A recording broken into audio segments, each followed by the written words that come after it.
demonstrasi kontekstual untuk materi mengulas asesmen di ruang kelas. Nah, ini ada salah satu contoh penugasan untuk mengulas asesmen dari RPP atau modul yang sudah diberikan oleh Bapak Ibu dosen kemarin. Oke, kita langsung saja bahas per kolomnya. Untuk yang pertama, mata pelajaran. Nah, mata pelajaran untuk modul yang kemarin sudah kami analisis berdasarkan analisis kelompok, yaitu administrasi transaksi, di mana kelasnya yaitu kelas 11, fasenya fase F. Untuk capaian pembelajarannya yaitu mengoperasikan alat ukur. Untuk tujuan pembelajarannya ada 3 untuk pertemuan yang pertama. Yang pertama, memahami pengertian alat ukur. Yang kedua, memahami fungsi alat ukur. Yang ketiga, menyebutkan jenis-jenis alat ukur. Untuk materi ajar atau topiknya yaitu konsep alat ukur ya, masih bertahap untuk pembahasan awal. Kemudian kolom yang berikutnya, jenis asesmen yang digunakan di modul tersebut. Asesmen yang digunakan di modul yang sudah kami telah sama-sama yaitu ada 3. Yang pertama, asesmen formatif di awal, asesmen diagnostik konektif yaitu pertanyaan pemantik. Kemudian yang kedua, asesmen formatif proses yaitu penugasan kelompok by LKPD atau lembar kerja peserta didik. Kemudian yang ketiga ada asesmen formatif akhir yaitu pelatihan soal pilihan ganda melalui Google Form. Kemudian kolom yang berikutnya, bentuk asesmennya seperti apa? Seperti yang sudah dibahas di kolom sebelumnya ya. Ada LKPD, kemudian ada yang Google Form. Bagian mana dalam asesmen tersebut yang menunjukkan kesesuaian dengan tahapan perkembangan peserta didik? Jelaskan. Nah, dari modul yang sudah kita telah, guru tersebut memberikan pertanyaan pemantik di awal yang kemudian ditanggapi oleh peserta didik untuk mengukur tingkat pemahaman awal peserta didik sebelum pembelajaran dimulai. Sesuai dengan materi, pengertian alat ukur, dan sebagainya. Guru membagi kelompok untuk berdiskusi dan memaparkan hasilnya. Dalam proses diskusi dan penyampaian hasil, guru melakukan evaluasi proses hasil pemecahan masalah yang sudah didiskusikan oleh masing-masing kelompok. Kemudian guru mendorong peserta didik untuk mencari informasi tentang jenis-jenis dan fungsi alat ukur dari barang yang diamati. Asesmen tersebut sangat cocok diterapkan untuk mengevaluasi peserta didik karena berada di fase F, di mana peserta didik sudah mampu untuk mengkonstruksikan pemahamannya sendiri. Kolom yang berikutnya yaitu bagian mana dalam asesmen tersebut yang menunjukkan kesesuaian dengan perlunya mempertimbangkan aspek lingkungan budaya dan karakteristik peserta didik.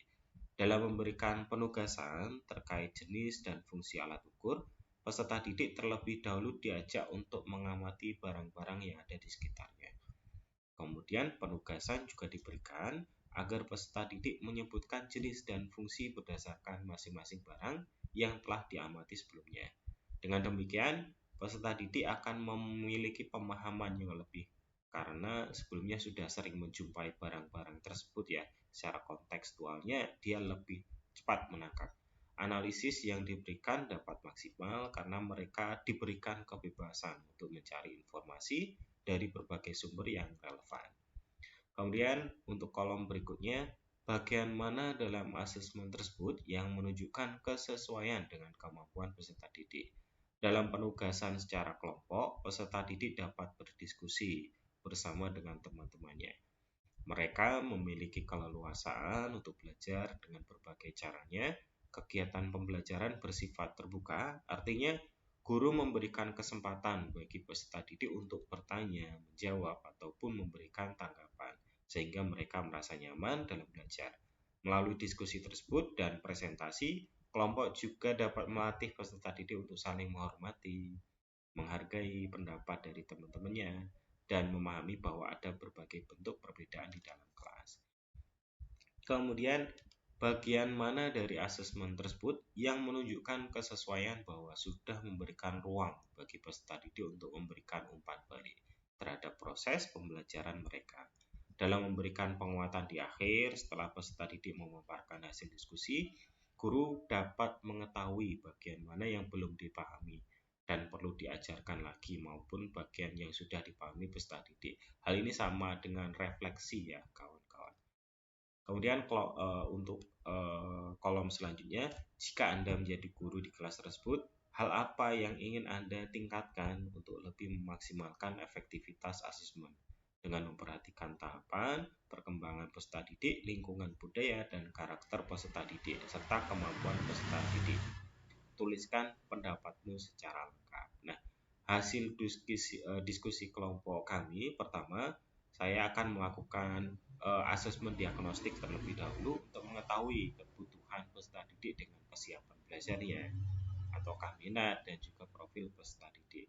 Kemudian yang kedua, saya akan melakukan pemetaan peserta didik sesuai dengan kebutuhan peserta didik yang sudah kami lakukan asesmen diagnostik, membagi kelompok sesuai dengan tahapan perkembangan, dan memberikan penilaian asesmen dengan LKPD berupa soal sesuai materi.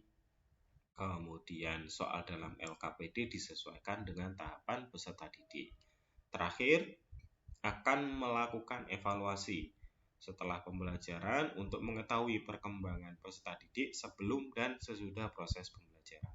Evaluasi ini sebagai imbal balik untuk bahan perbaikan pembelajaran selanjutnya, baik imbal balik kepada guru ataupun sebagai refleksi ya, kembali lagi refleksi untuk mengetahui tingkat pemahaman peserta didik setelah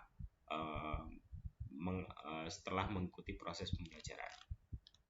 Mungkin itu yang bisa kami bantu sampaikan untuk pekerjaan ataupun untuk hasil analisa diskusi ya berkaitan dengan demonstrasi kontekstual.